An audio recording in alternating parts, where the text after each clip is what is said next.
We need in every community a group of angelic troublemakers.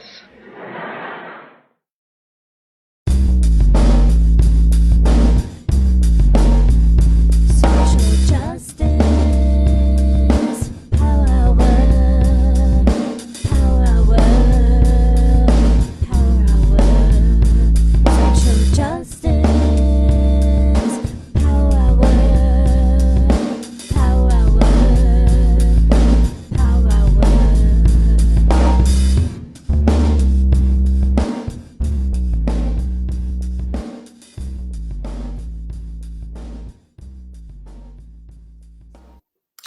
Good evening to our friends on the East Coast. Good afternoon to our friends on the West, and good in-between time to our friends in the in-between spaces. Welcome, welcome, welcome, welcome to the Social Justice Power Hour. Welcome to the virtual headquarters of the Biodressin Center for Social Justice. My name is Robert Schreiber. I'm the chief activist here at the center and your host for this evening, as I have been for the past 300 some odd episodes, many of them very odd indeed. We have done this live, folks, live every weeknight since the pandemic started, since last March. We have come at you 7 p.m. Eastern, 4 p.m. Pacific every single weeknight. And we can't stop, won't stop, especially tonight. Tonight, super special. Tonight, easing us into the weekend, maybe not easing us, but definitely giving us some rhythm and some soul and some togetherness with poet Khalisa Rae. Khalisa is an incredible, incredible poet.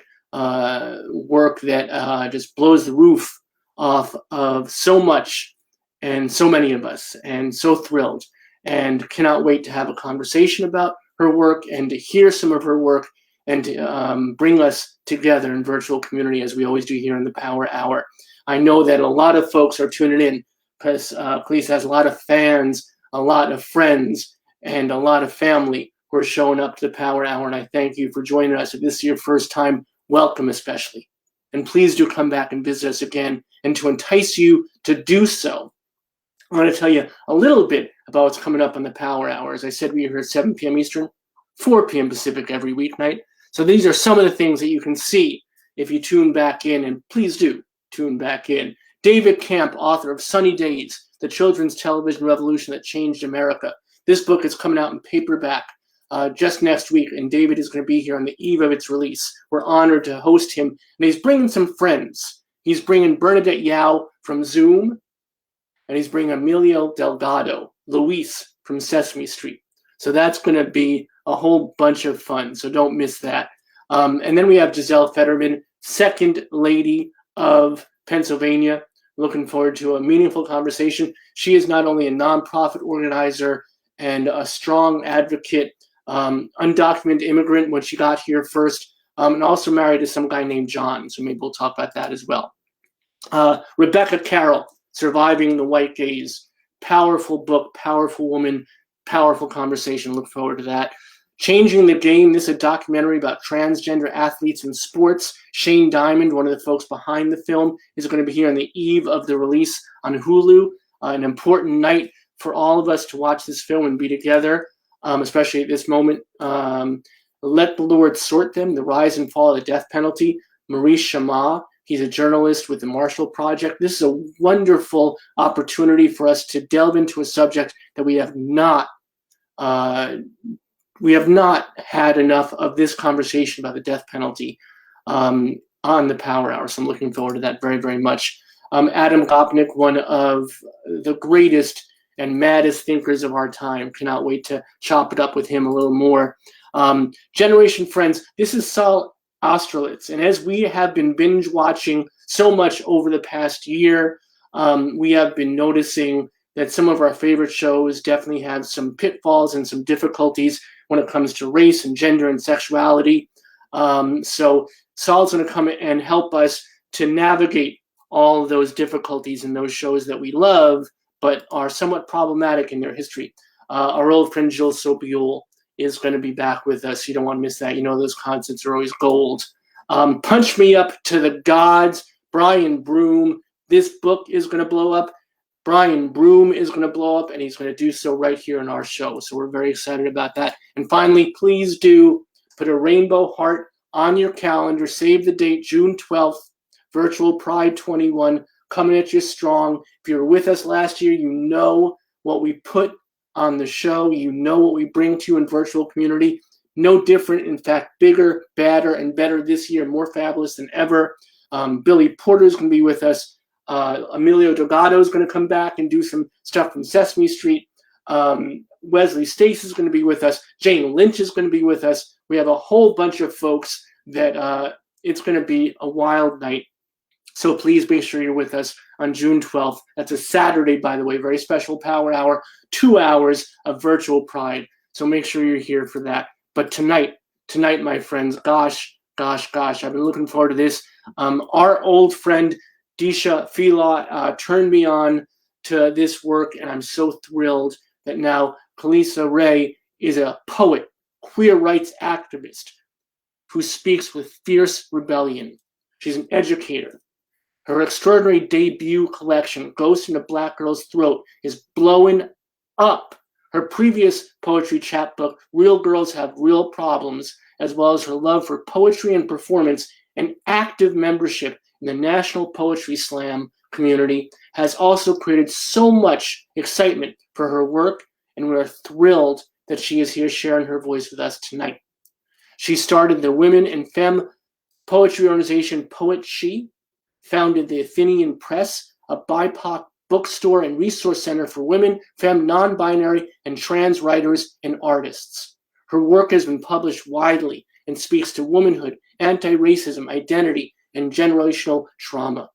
Currently, she serves as the founder of Think and Ink, a BIPOC collective, and the Women of Color Speak Reading series, and is also the assistant editor at Blast Poetry, as well as a workshop facilitator at Catapult, and so much more. But we'll get into it as she comes on the show right now. So please join me in welcoming the extraordinary Khalisa Rae to our Social Justice Power Hour. Khalisa, thank you so much for being with us tonight and sharing your voice.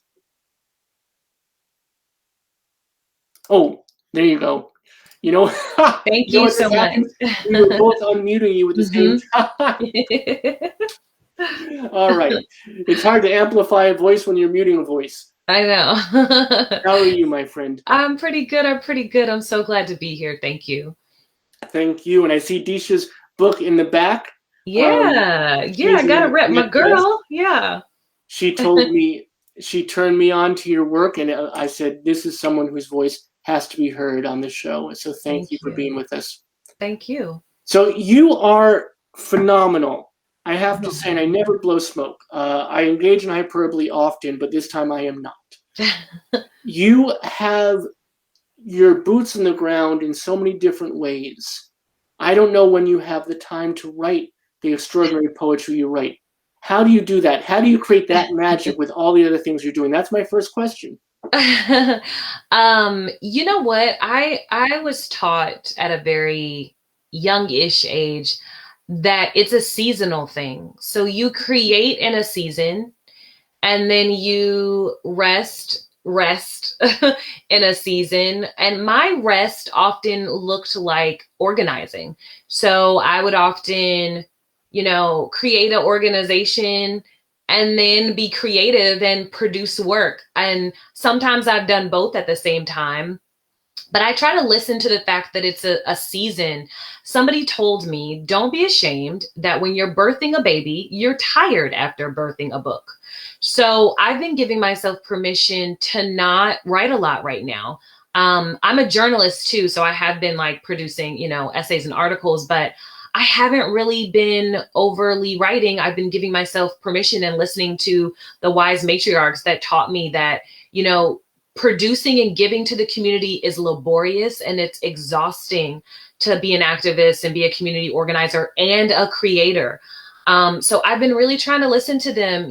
Mahogany Brown is one of my dear mentors, and she is just teaching me about rest. I'm watching her and she's just away on an island, just resting. And so I'm trying to listen to her that, I've spent a lot of years organizing, producing, and now is the season where I feed myself.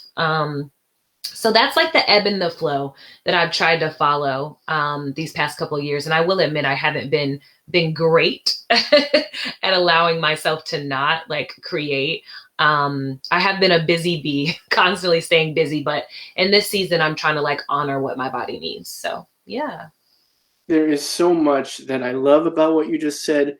There is so much that is inspiring about what you just said, and it's so interesting hearing your language. You just know that you're a poet. I mean, just the way you flow. You know, the fact that you look at it as seasons, and that's something I want to take with me after this evening. I find that to be something that, like, the moment you said it, I'm like, that's going to be injected into my day, into my week, into my month, into my year, into my work. I love the idea of seasons and things ebb and flow, and time to grow and time to be passive, time to breathe. Yeah. My next question is this then. When you find an idea, when you have an epiphany, when there's something that you want to write, does it appear to you as prose or as poetry, or do you decide that as you start to work on it? I decided as I start to work on it. I'm a lucky girl because I'm married to a poet. And so we are always inspired by something. My husband and I always see people walking and we hear conversations. We see comedians bring up these, social justice issues, but in a light comedic way. And every time, like, everything is inspiration, a movie plot, everything is inspiration. And so I'm lucky to have somebody with me that we kind of. Oh, sorry, we lost Khalisa for a second. Hopefully she'll pop back on. The internet and these connections are tricky. So we'll have her back in just a moment. I'm always heartened when I see like Rachel Maddow having technical difficulties, and she'll be off air for a few minutes, 20 minutes the other night. And I was like, I felt badly for her, but I felt like, gosh, if it's good enough for Rachel Maddow, it's good enough for us. And here is Khalisa back. No, she was and she wasn't. Sorry, we will get her back. She was back for a moment. I promise you, I saw her. In the meanwhile, I'm going to show you one of her works in a clip, so you get an idea of her work. Woman, you have been everlasting and phenomenal since the beginning of time. Since the Nile and cradle of civilization and Lucy, your phenomenal bones were found as proof that we were once here and breathing and everything. You have brought nations to their knees, stretched arms and bosoms wide to nurture thousands, opened mouths and made even the most powerful cower. The click of our heels have been the syncopated tone for centuries. For soldiers that follow our every stride, we have always been a phenomenal destination. Brownstone thighs, a handcrafted cathedral of a waist, sweltering temple lips, a museum of a mind. We will find our phenomenal when we stop looking and just be. So now you have an idea of the power of Khalisa's work, and she is back with us. This time, as Bulink would say, for sure. Hey, welcome back. Hey, I don't know what happened. That was so weird. It's the magic and the mystery of the internet. But you were talking about getting inspiration. You're watching something, you're listening to something, and you and your husband respect that process. Yeah, for sure. Yeah, I was just saying that there's inspiration everywhere. We try to pull from life in general. And I think that I decide in the moment, if I see an injustice happening, if I'm visiting a school and, I see a kid talk about their struggles at home, I'm like, should this be a poem? Should this be a story? Should this be an article? And I kind of decide in the moment what is the best venue, the best avenue or vehicle to tell that story and do it justice. So yeah, that's kind of how my process works. I don't like premeditate a piece. I kind of my teacher used to say, you let the poem speak through you.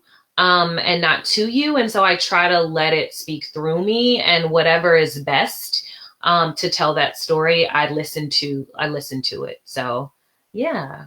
So it's this listening that is so difficult for so many of us. And I think maybe that's what poets and artists have that many of us do not. That ability to creating is only a piece of it, right? It's the listening that comes before that may be even a more important piece of the puzzle. Yeah. Yeah. Yeah, for sure. Are you able to turn it off? Because I know it myself, even when I sit down after doing the show and after a day's worth of work and I'm watching something or reading something, I'm always thinking about how can I use that in the show, or how can I organize around that, or how can I be of service to that person or help move that forward? Are you able to turn it off yourself? I am. I think I've learned that skill over time. I've had to, because I suffer with anxiety. And when you have anxiety, your brain is constantly moving. I think most creatives do, that our brain is constantly moving. And so lots of meditation, lots of therapy, right? Lots of anti-anxiety, methods, like watching silly TV. And so I've trained myself to really turn that off, because without that, my brain would be fried. I think that I need those moments, because I wouldn't be able to create. We just talked about that. The balance is so important. I think if I always was thinking about the next thing and the next piece, I wouldn't be a good vessel for creation. I think I'm a better vessel for creation when I allow myself to let my mind be free. And it is hard for me. My mind is constantly going. So yeah, thank goodness for funny television and funny podcasts and good books, so I can just escape, And I envy you, because I'm a fellow sufferer of anxiety, and I've talked about it on the show, because mental health is not a stigma. It's something that we should hold on to, and we should talk about it as freely as possible, so folks know that we are on these journeys together. Yeah. And someone who creates so powerful works as you do, I think it's really heartening for folks to hear that you struggle with something that they may struggle with themselves. Yeah. So would you mind talking more about that? Because I think that's such an important way for us to connect to people and say, hey, I can produce this, and I can create, you've created, I think, about 32 different organizations that have helped people. And yet you've done this, under the what a lot of people find paralyzing in anxiety, and having to turn off these voices and having to cope. So, would you mind being a little more exponential about that struggle and how you persevere? Yeah, I would love to. I will say, some of what the book is about that, dealing with trauma and surviving trauma. And a lot of that came with getting really good community around me, surrounding myself with positive community. And that's probably why I kept forming so many organizations and finding collectives and being a part of so much, because that really has saved me. That and my amazing husband. I can talk about that in a second, but I think that community is so vital. And it's sad that in this pandemic, we've had to kind of be without community in a way. And I'm really feeling the brunt of that. But I will say that my mental health struggles have just really dissipated the more I surround myself with positive folks, particularly folks of color. I think that I am really emboldened by how, just cared for and loved I feel in activist and creative spaces. I'm blessed to be a part of a Southern writers community and tradition. Poetry Slam is one of the most welcoming, loving communities here in the South. And I'm just really blessed. I'm so blessed to have amazing mentors that have helped me through these struggles, amazing partners in business and in life. So that would be, my advice to anyone who's a creator that struggles with that: find you some good community. Therapy is amazing, and meditation and whatever else you need to supplement those things. But I'm telling you, a good community and positive, healthy relationships will transform you. Because that has really gotten me through. The organization that I started in Wilmington, North Carolina, Athenian, honestly, I say a lot of times that it saved my life The organization in Greensboro at that time saved my life. And so these are like community building, and getting involved in organizations and collective is a lifesaver. So I can't testify about that enough. Getting you good mentors are so healing. I mean, if I were to like brag about what people like, Mahogany Brown and, looking up to Patricia Smith and having Claudia Rankin be my professor and being able to go to them and talk to them about the bullcrap we experience as Black women, in America, having that is so crucial and just has gotten me through. So, yeah. That's wonderful. It's such an incredible piece of a journey. And I find that extraordinary folks like yourself find in their weakness strength for others. Yeah.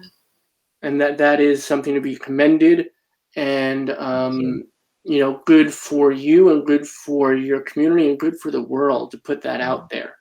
Turn that thing that's usually a negative piece of energy into an incredible source of positivity for so many other folks. For sure.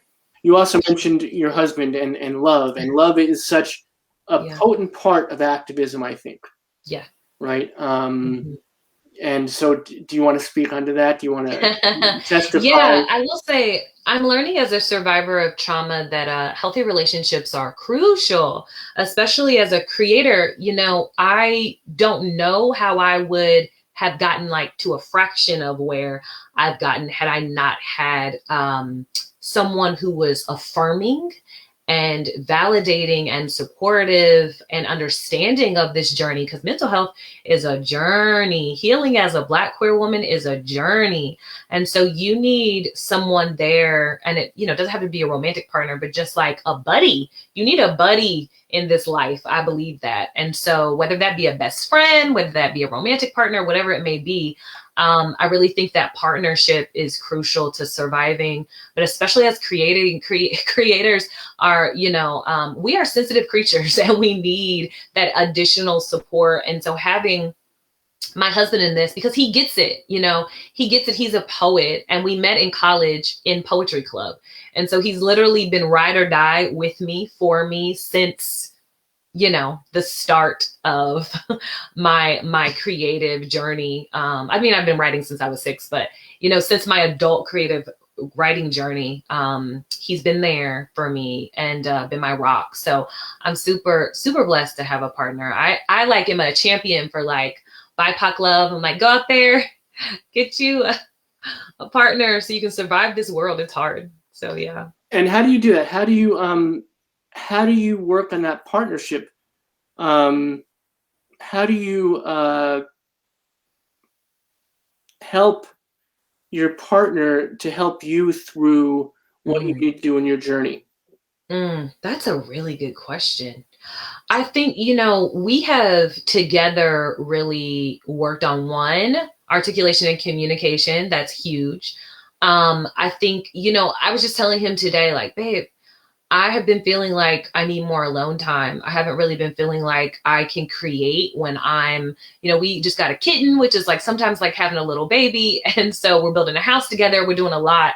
And I was just asking him. So I think communicating, I was saying, hey, I need more alone time so I can create. I feel sometimes like I'm scatterbrained, running around the house and doing all these things. Like I can feel myself needing more just quiet time to work on my creative projects. So I think communication, and then therapy has been amazing. Like if you have the resources to do that, that's an amazing vehicle and vessel to help you be able to like honestly articulate what you need from your partner.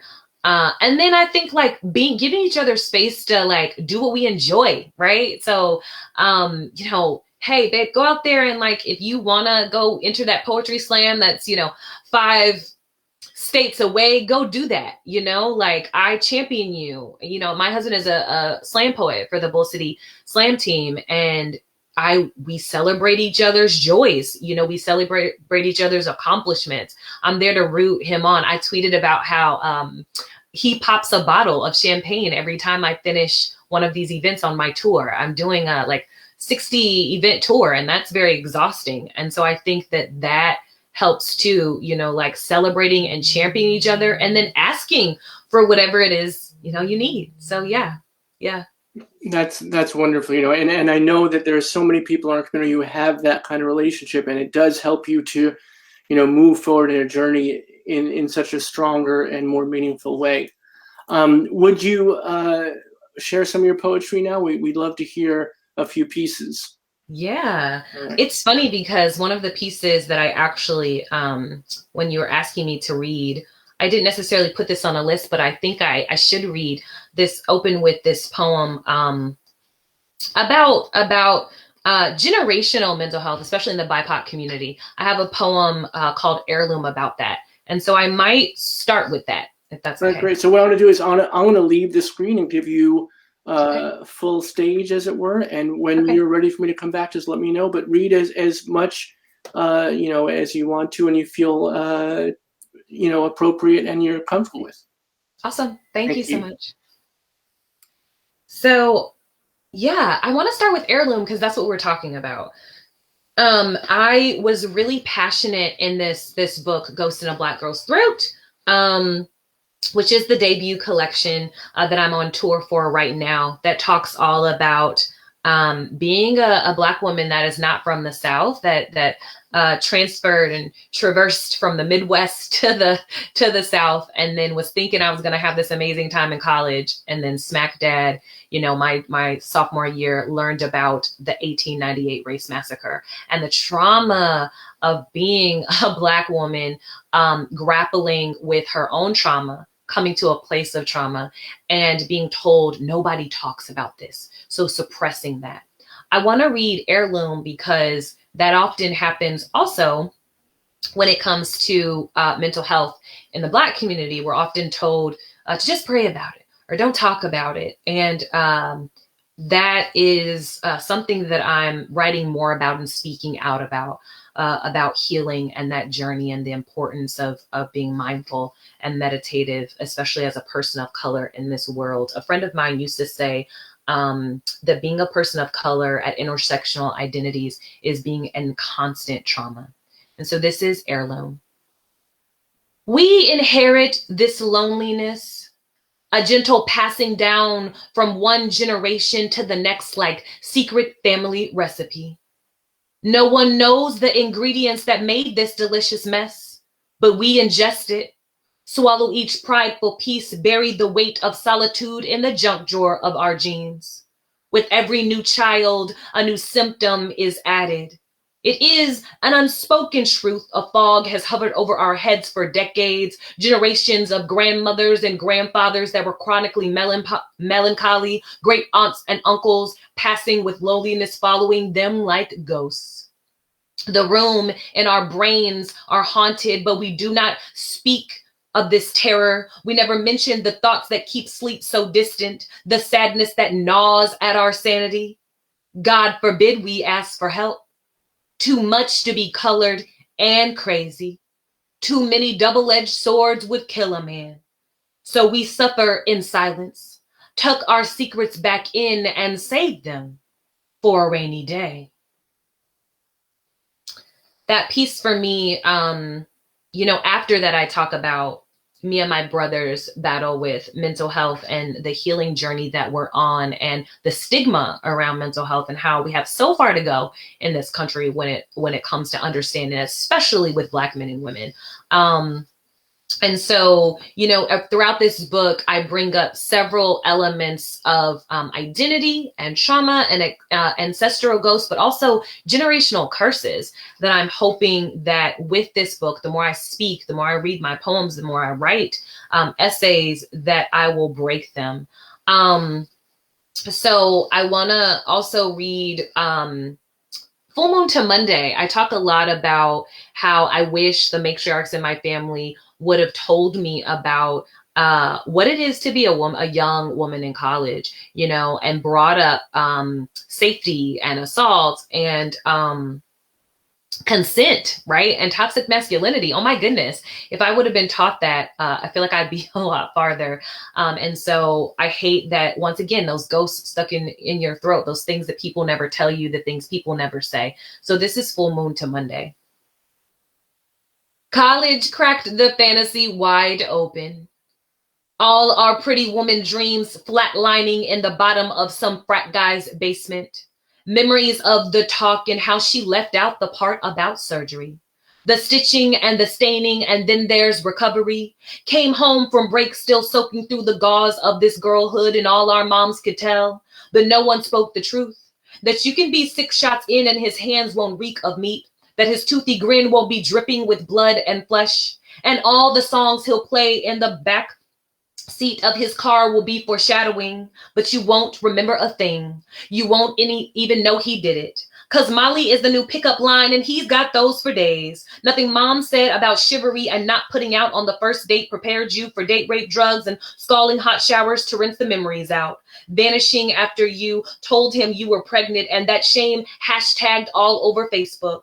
The innocence we knew is gone, like the hope that faculty aren't hooking up with freshmen. Somewhere between T-ball and toga parties, the rules changed from checking yes, no to him marking his criminal territory. At least then you had the right to choose and feel like you had options. But here, now, you're left to break and mend. Stitch your wounds to not spill the secrets. Sober your sorrows and be back before Monday's 8 a.m. exam.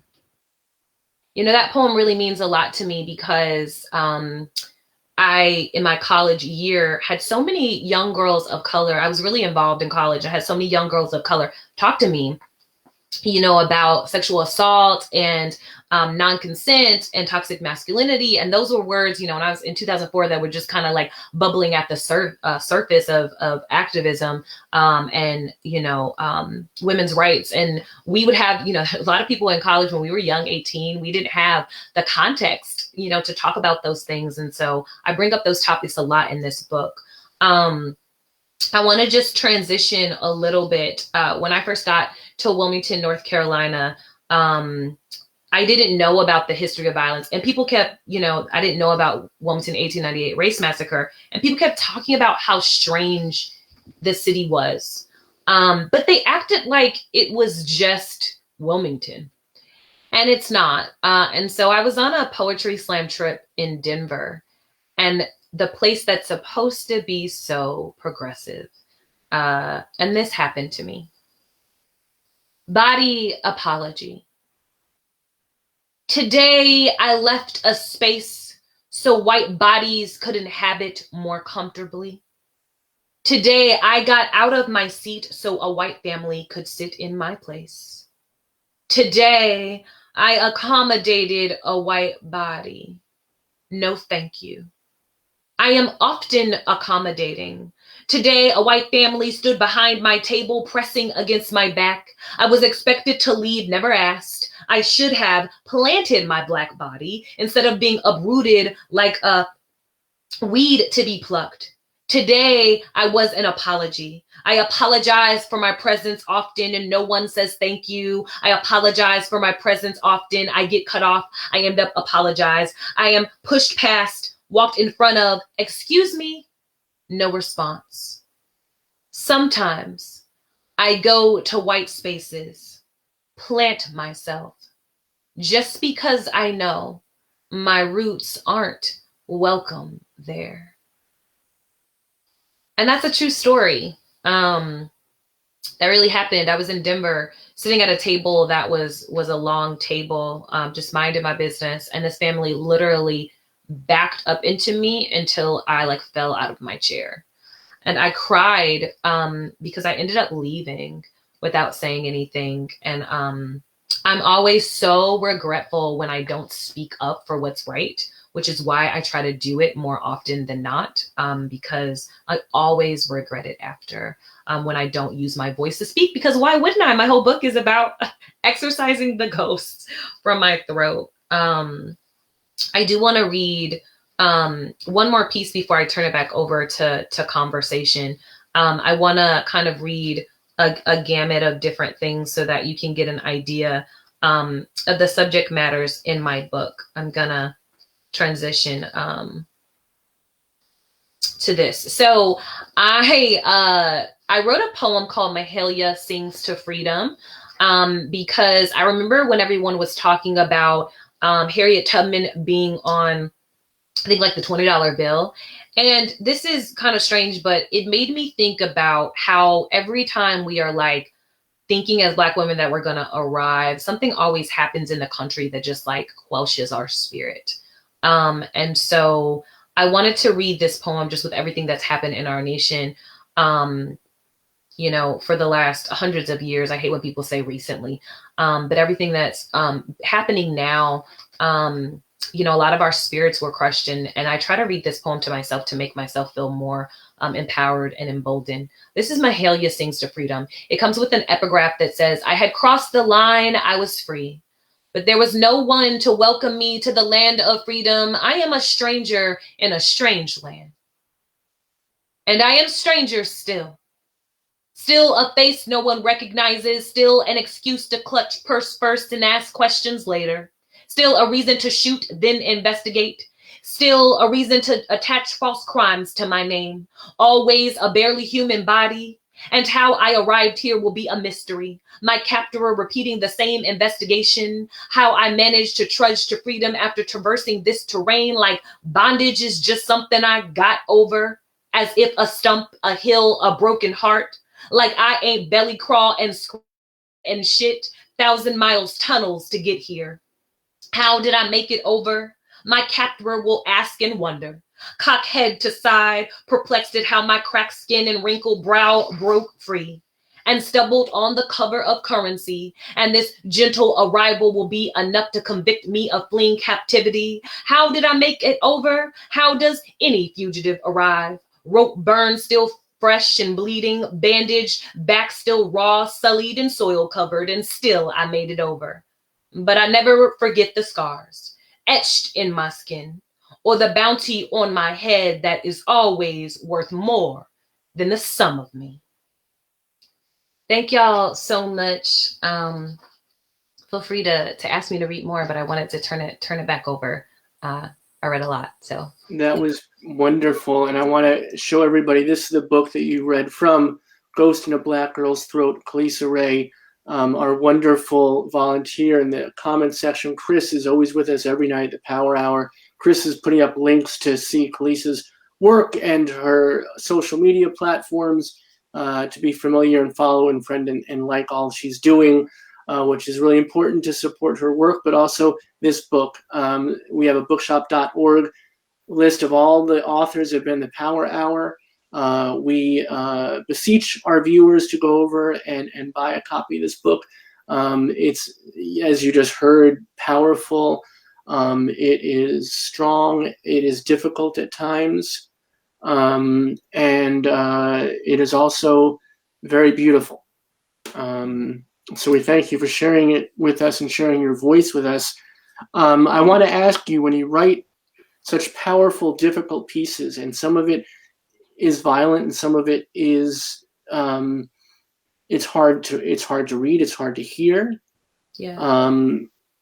When you write these pieces, are you able to exercise those ghosts, those demons, those monsters, or do they stay afterwards as well? I think this goes back to what we were saying about healing. I'm able to exercise them now because I think at this point in my journey, I'm still young, but I think at this point in my journey, I have a certain level of like distance, I guess you could say, from my pieces sometimes, where I know that if nothing else, somebody needs to hear this. You know, somebody needs to hear me talk about sexual assault, because I wasn't talked to about that. And I know I am not the only 30-something that when she was growing up was a survivor and didn't get talked to about it. So I have a certain level of distance because I know it's not about me anymore. It's about helping others. It's about this message going out there to like save someone or to help them or to change their mind, or to change communities, to break generational curses. And so I think for me, I get emotional when I talk about it now, but when I'm writing, I don't have the same attachments. I think that you have to walk away from pieces too. That's an advice that I will give creators and writers, that I think you have to like create, and then you have to have your practice, like that candle, that incense, that prayer, that meditation, and then walk away from the piece, because my whole book isn't heavy. I don't want to scare people away, but there are several pieces in it. It deals with some deep topics that need to be talked about. And so I think you have to create a level of separation in order for you to keep producing. Otherwise, I think we'd break, so yeah. There's a lot that you're working with tonight and sharing with us tonight that is so important, and these words like seasons and taking that break and taking that breath and being careful not to break. This is all really important language for us to hear, especially from someone who has written about it so extensively. And you say you separate yourself. It's difficult as a reader because so much of it does parallel your journey and who you are. But do you think of your poems as a writer of prose thinks about their characters? No, it's being a poet is interesting, especially when you write in a lot of genres, and I write in all genres. I think my brain, when I'm writing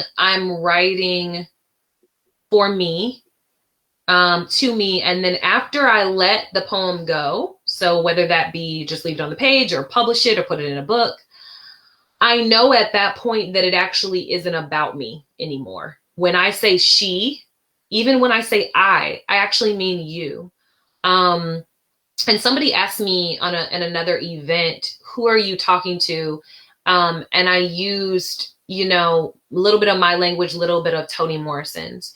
The people, the community that I'm writing for, I feel like there's an Ashe moment where the light in me sees the light in you. And I think like when people read it, like the audience that I intended for it, they know, right? So I think that when I'm creating, I am speaking to the community at large, whether that be the Black community, whether that be women, whether that be women identified folks and trans and non-binary folks, the queer community, any intersections that I live at.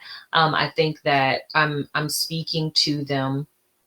And then, when I step away from the piece, I know that when it's read, my hope is that when it's read, people don't see, oh, Khalisa. I don't want these pieces. And, my professor, Claudia, used to always say that it's not you. It's the narrator speaking to the larger community about larger issues. And I often think that is a tool of like the oppressor. I was talking to a friend about this today, to make big human rights and social justice issues an isolated thing. Like, oh, this just happened to Khalisa in Wilmington. No, hundreds and thousands of other Black people and folks of color before me and after me. And we know that, like, history tells that. So I think for me, I try to push back against this idea of like, oh, her poems just are about her isolated incidences. No, these are like generational things, that history of all of the topics that I'm talking about, they've been going on for so long. And I wrote the book to break those generational curses of oppression and bigotry and microaggressions and silencing and erasure. And so, I hope people see it as me speaking to the community at large. Yeah. And that's exactly why we were so thrilled to have you on the Power Hour tonight. But there must be a lot of blowback. I mean, even the pieces you just read deal with a lot of inflammatory language in a very appropriate and very meaningful and very important and impactful way. But there are always going to be folks that say, this is not the stuff of poetry. This is not the stuff that should be spoken aloud. How do you confront that? How do you have that dialogue? That just makes me laugh, because I'm blessed to be in a tradition. I just wrote an article for Lip Hub kind of about this, but I'm so blessed to be in a tradition, an honored tradition of BIPOC writers that have come before me. I'm not the first. and I won't be the last. I am not the first to deal with these heavy topics. And I may not even be the best. I think that I'm only sharing my journey so it can help someone else. But I think that what I would tell someone is I would give them poems to read and poets to dive into. I would tell them, go read Toni Morrison, go read James Baldwin, go read Lucy Clifton and Gwendolyn Brooks. If you need current people, go read Clint Smith and Denez Smith and Mahogany Brown and Patricia Smith and Claudia Rankin and Ada Limon and Jericho Brown. I laboriously study who has come before me. And so I dive into them so that I can speak with confidence. I did my whole thesis dissertation about this, about how we as Black poets that talk about these heavy topics in a more like oratory, spoken word kind of manner, people are like, that's not real poetry. And so I was like, you know what? I'm going to do my whole thesis dissertation for my MFA. And I'm going to have Claudia sign off on it and Ada. And if they give me a stamp of approval, I am good to go. And so I studied the history of poetry, especially by BIPOC authors, especially those that bring up big topics and choose to perform them in a passionate way, because that does rub people the wrong way. When you're up on stage and you're telling your journey as a Black person and talking about these big topics, it rubs people the wrong way. But to be honest, that's not our burden to carry. Our burden is to deliver the message and deliver their story, and be a change agent through our art. And not to carry the labor of people's feelings getting hurt, because, uncomfortability is how change starts. We got to be uncomfortable. It doesn't feel good. That fragility sometimes kicks in, that guilt kicks in, but we've got to be uncomfortable for change to happen. And I'm honored. I'm excited to be in a legacy of writers that have grappled these topics. So I'm just here to continue the tradition. I'm just continuing a long-standing tradition. And so, speak of that, and I do want to speak to that, because you now are part of the legacy. And were you aware of that? Were you expectant of that? Did you have the confidence in the work, the knowledge of how powerful it was when it was being published, that you were going to make a difference, that you were going to have an impact, that you were going to be a voice that was going to be heard? Because your book has been so phenomenally recognized by so many folks across platforms. Were you prepared for that? Did you expect that? No, not at all. When I got done with it, and like I said, I rest on my mentors. And so at the time, my two professors were like, this is great. But I didn't think anything of it. I was like, they have to say that because they were professors. And I didn't think anything of it, And so I've been so humbled. I don't think it's fully hit me. I just talked to my publisher today, and they were kind of telling me about how impactful the book has been. And I still it hasn't hit me. But I think I need that. I think I need to not fully know what it's doing out there, because that keeps me grounded and that keeps me humble. But we were talking about anxiety, and that kind of quelches my anxiety a little to not fully know the impact that it has. I think because that allows me to stay kind of in my healing zone and know that I still have work to do. Also, I think that too is I don't ever want to get so comfortable that this book is doing all the work that it needs to do. I think a part of me wants to know that I can keep pushing, and there's still work to be done. So I like to kind of stay a little distance and not fully understand the impact of what my work is doing. But that's so kind of you to say. And my short answer is no, I had no idea. Let me, if you don't mind, I'd love to give a shout out to your publisher, Red Hen Press. Yeah. Red Hen does a lot of wonderful work and amplifies a lot of important voices and a lot of great poetry and prose and literature, and really adds to the conversation in such a meaningful way. For sure. Yeah. So we would love, the community would really dig it the most. Would you read a couple more pieces before? Of course. Yeah, we would. Yeah. We would love that. For sure. All right. So I'm going to get my hairy face off the screen and read all of you. So, you know, we were talking earlier about my other collection that's coming out. And I want to read a piece from Unlearning Eden. It's in a similar vein, but it's a novel in verse about coming of age into your body and into your identity, and also about like pleasure and desire. It's funny that I say that this book allowed me to have the voice that I needed to actually switch gears a little and talk more about what I've been afraid to talk about, which is body celebration and empowerment. And, you know, so I deal with heavy subjects in this. And then my next books are all about love and pleasure and desire and celebration. And I think that that's what I'm excited to write about. So I want to like sneak in this piece called Shrinking Women. And it's from Unlearning Eden. It's my next collection that comes out. Dear Alice, do you remember squeezing arms and limbs inside the smallest passageways? How the rabbit hole turned you contortionist, shrinking ribcage, shrunken head of a woman?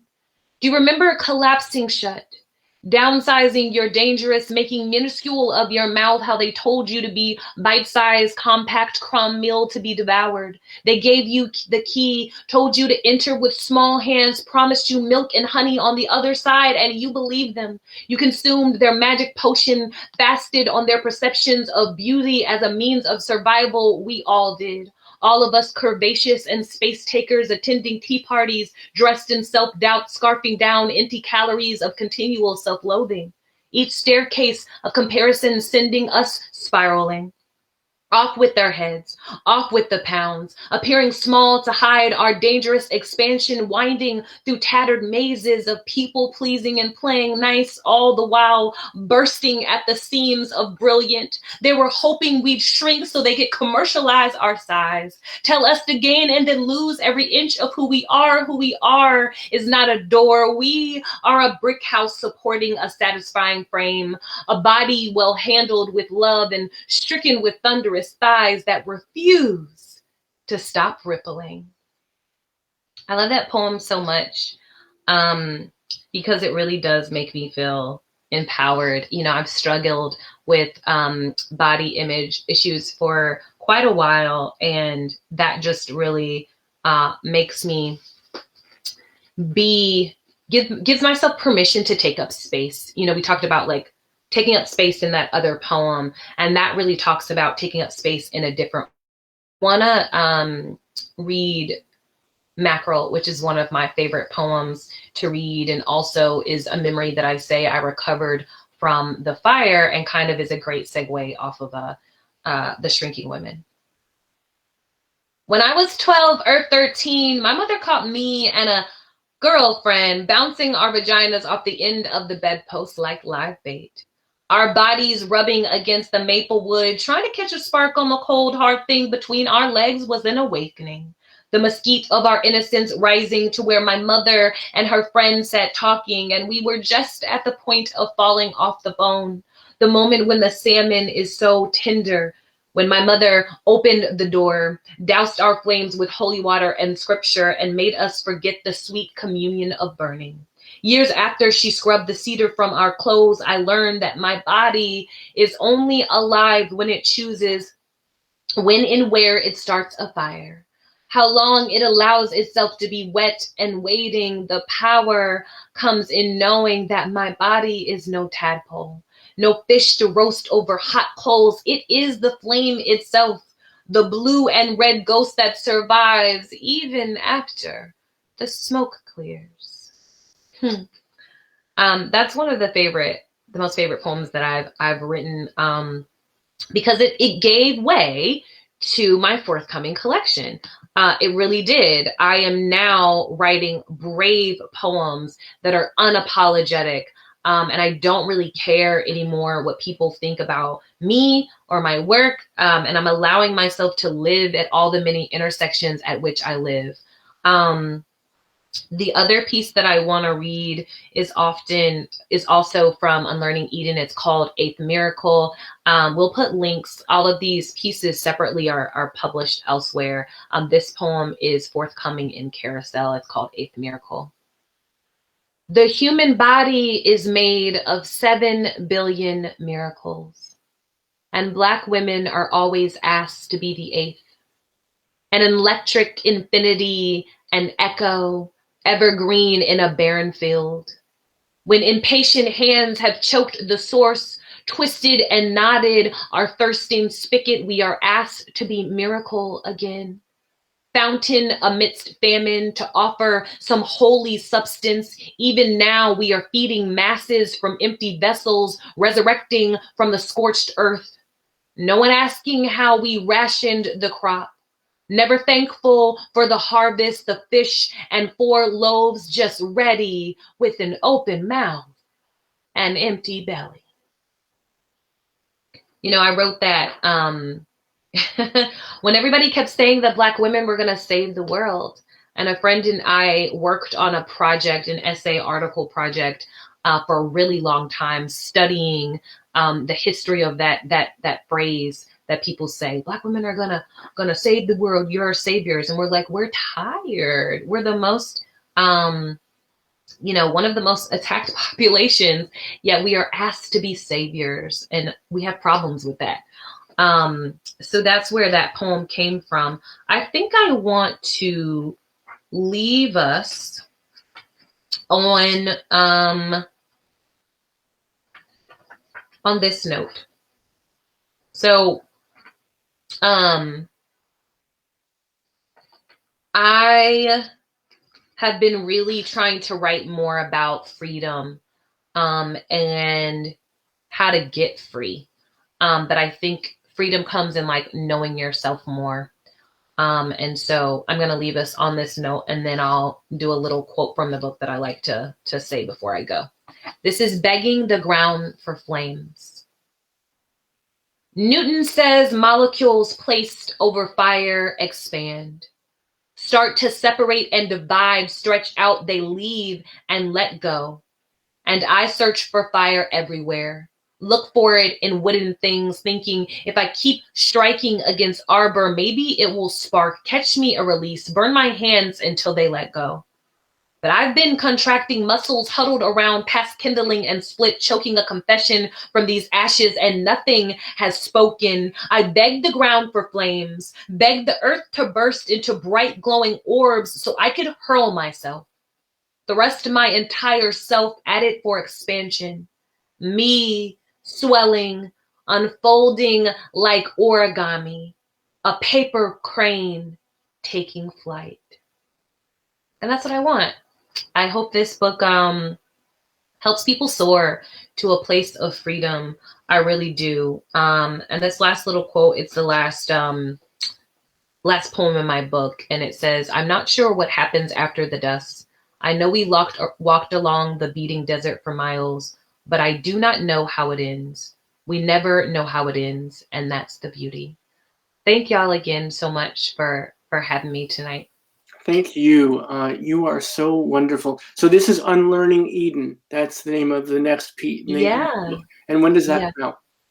That comes out from White Stag, hopefully January 2022. It's a art and poetry and prose collection. So lots of illustrations and beautiful artwork. Will you come back to us when?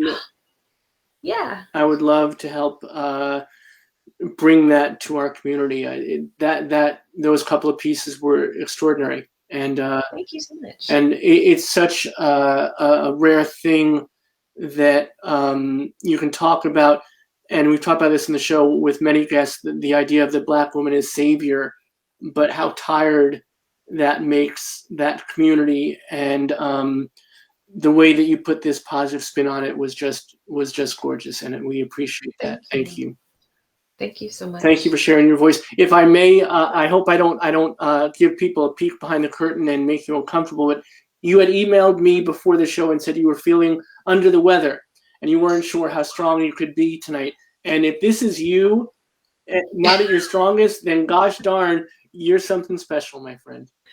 Wow, thank you so much. You're making me blush. I appreciate that. Thank you for sharing community with us, and we look forward to having you back. Wonderful Thanks. work. And again, I want to encourage everybody. This is the book that's out now, Ghost in a Black Girl's Throat, by our wonderful guest tonight, Khalisa Rae. And then we're looking forward to the next one, although much too far away. So buy this. Buy a copy for yourself. Buy a copy for a friend. Buy a copy for an enemy. You'll become a friend. And make sure also, this is really important if you don't mind, make sure that your local library has a copy of this. And you call them up and you say, hey, gosh, do you have a copy of this poetry collection on your shelf? And if they don't, you say, as a patron, I am asking you to get a copy. Because although we want everyone to buy a copy and support Khalisa, there are folks that can't afford to buy books, and the libraries are only conduit to be exposed to wonderful works like this. Thank you again, our new friend, and beautiful work, and we're so appreciative of you sharing with us. Thank you so much. This has been a joy. This has been a pleasure. I'm gonna cherish this. Thank you so much. Thank you. Have a great rest of your night, and we'll see you again soon. Sounds good. So that is Khalisa Rae, everybody, poet, organizer, inspiration, and what a wonderful way to weave us into the weekend and to let us grow together tonight, and then to let us regrow and have that season. We'll have a seasonal weekend, and then Monday we'll be back ready to fight the fight during the day and come back here for another great community building conversation on the Power Hour. We thank you for your time tonight. We thank you for being with us in virtual community. And until Monday, much love and respect. Be good to each other. Be good to your families, chosen or otherwise. And as Khalisa herself told you tonight, follow the poet's advice. Be good to yourselves. You need it, and we need you here with us. We need in every community a group of angelic troublemakers.